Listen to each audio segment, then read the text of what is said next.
This pistol, the smallest center-fire weapon ever made, generates less kinetic energy than a high-end air rifle. If you were hit by one, you'd likely be more annoyed than genuinely incapacitated. Yet someone once marketed this 7mm novelty as a legitimate tool for saving your life, a profound paradox wrapped up in miniature steel and brass. The journey to finding this particular piece began, as many fascinating historical tangents do, with the search for the perfect concealed carry sidearm. We often associate concealed carry with icons like the Walther PPK. That gun, enshrined in cultural legend primarily through the exploits of James Bond, is undeniably an engineering success. It revolutionized the compact pistol market in 1931, offering reliability and an authoritative 6.5mm 32 ACP cartridge. But even the PPK, despite its Police Pistol Criminal Model designation, is still a substantial piece of equipment. At nearly 2 pounds loaded, it's not something that simply vanishes into a silk lining or a trouser pocket. It demands commitment. If we move further back in Walther's lineage, you find the Model 9, a smaller iteration chambered in the ubiquitous 25 Auto 3.5mm Browning. This was a true pocket pistol, tiny, sleek, and widely adopted across Europe for discreet self-defense. The 25 ACP, firing a small slug at maybe 800 feet per second, offered minimal stopping power, but it was reliable, and most importantly, it was there when you needed it. But even the Model 9, by the standards of truly microscopic weaponry, felt positively massive once compared to the lot that truly captured my attention. Lot 1587, the 7mm Kolibri. To hold the Calibri is to confront a triumph of precision engineering over practical utility. This isn't just a small pistol, it is a declaration that the limit of viable manufacturing tolerances had been breached. The entire weapon is scarcely larger than a modern car key fob. It is universally recognized as the smallest commercially produced center-fire automatic pistol in history. The mind behind this magnificent absurdity was Franz Pfannl. Unlike most early 20th century firearms designers who often came from heavy industry or military ordnance backgrounds, Pfannl trained as a professional watchmaker. This fact is paramount to understanding the Calibri. Watchmakers work in microns, demanding a level of microscopic precision necessary for hairsprings and escapements, tolerances utterly foreign to the general gun industry of the era.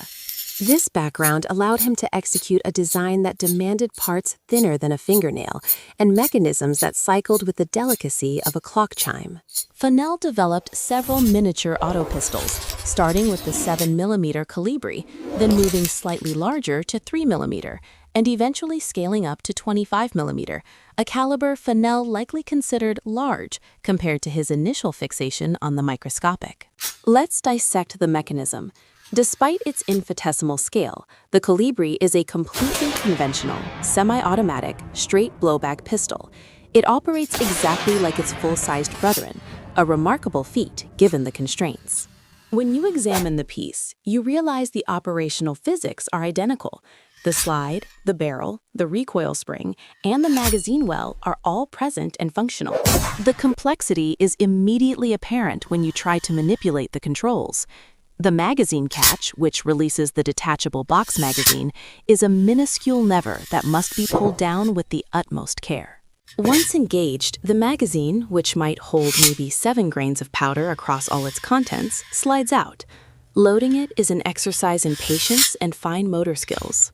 The mechanism relies on the simplest of operations, straight blowback.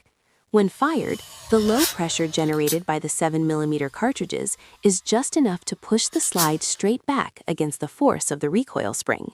That spring, a tiny coil nestled above the barrel, is what controls the cycle rate.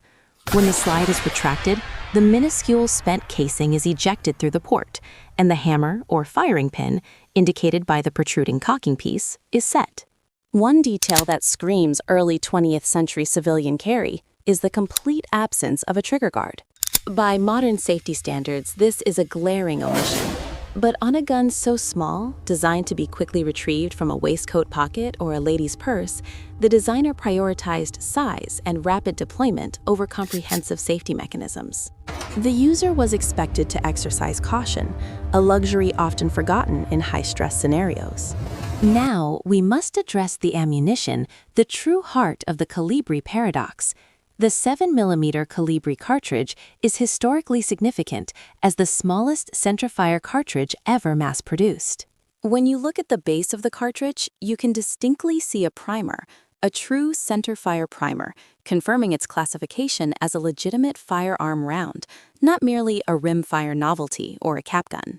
The performance specifications are frankly comical.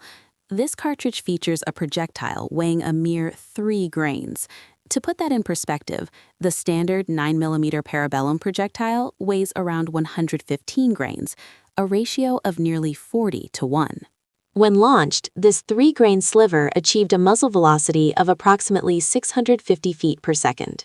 The resulting muzzle energy is the number that truly highlights the weapon's impracticality: 3 foot-pounds of energy, equating to about 4 joules. For context, a standard legal limit air rifle in many jurisdictions can easily produce 12 foot-pounds of energy. A modern .22 LR pistol round can deliver well over 100 foot-pounds. This means the Calibri, while undeniably lethal under extremely precise circumstances, such as an eye socket shot, was vastly underpowered for any conventional self-defense purpose. It was, in essence, a high-velocity stinger. Contemporary critics rightly pointed out that hitting an attacker with a stoutly thrown rock would probably be more effective. Yet, its appeal lay in its sheer technological novelty and the marketing promise of invisible protection. This weapon was targeted specifically at gentlemen who needed discreet defense, and perhaps more prominently, for ladies' self-defense, the ultimate purse. The name itself, Calibri, translates from German as Calibri. This is perhaps the most poetically fitting name in all of firearms history.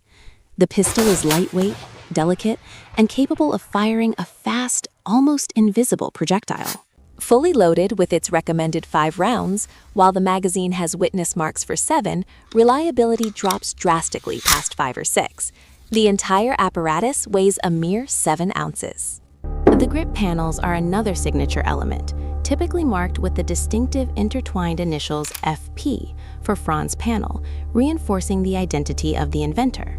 The production life of the Calibri was tragically brief, confined to a very short period just before the storm of World War I broke across Europe. Estimates place total production at around 1,000 units. The war instantly halted its manufacturing. As nations rapidly mobilized their industrial capacity to churn out millions of rifles, machine guns, and artillery pieces, the production of novelty miniature pistols became an immediate casualty of prioritization. The world no longer needed hummingbird pistols. It needed Mausers and Maxim guns. This low production number, coupled with the inherent fragility and ease with which such a small object could be lost or discarded, is why surviving examples, especially those in pristine condition and with original accoutrements, command such significant attention today. The example we are examining is a collector's dream because it resides in its original presentation case. This case elevates the Calibri from a mere firearm to a piece of jewelry or a fine watchmaker's tool. Inside, meticulously fitted, you find the tiny pistol, a proportionately minuscule cleaning rod, itself an incredible artifact of miniaturization, and, most importantly, the original metal box containing the 7mm ammunition. To see a box of these cartridges is to appreciate the sheer mechanical skill required for their manufacture. Each component, the brass casing, the 3-grain lead or copper-plated projectile, the minuscule powder charge, and the centerfire primer had to be precisely engineered to function under the extreme pressure of the firing cycle, however low that pressure might be. This was boutique ammunition manufacturing at its absolute zenith. The Calibri is, in conclusion, a historical outlier.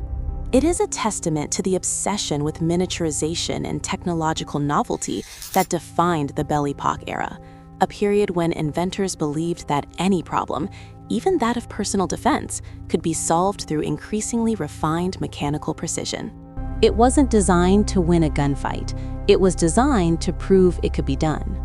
It exists at the intersection of haute horlogerie, fine watchmaking, and early 20th century firearms development, a brilliant piece of engineering history that holds immense value, not for its efficacy, but for its sheer, undeniable uniqueness. It represents the ultimate pursuit of the pocket gun, even if that pursuit led straight into the realm of the impractical. The story of the Calibri is the story of pushing limits, a fascinating yet ultimately doomed experiment. But it leaves us wondering, if European engineers were so fixated on shrinking guns to this microscopic level, what did the designers of the time consider the opposite extreme?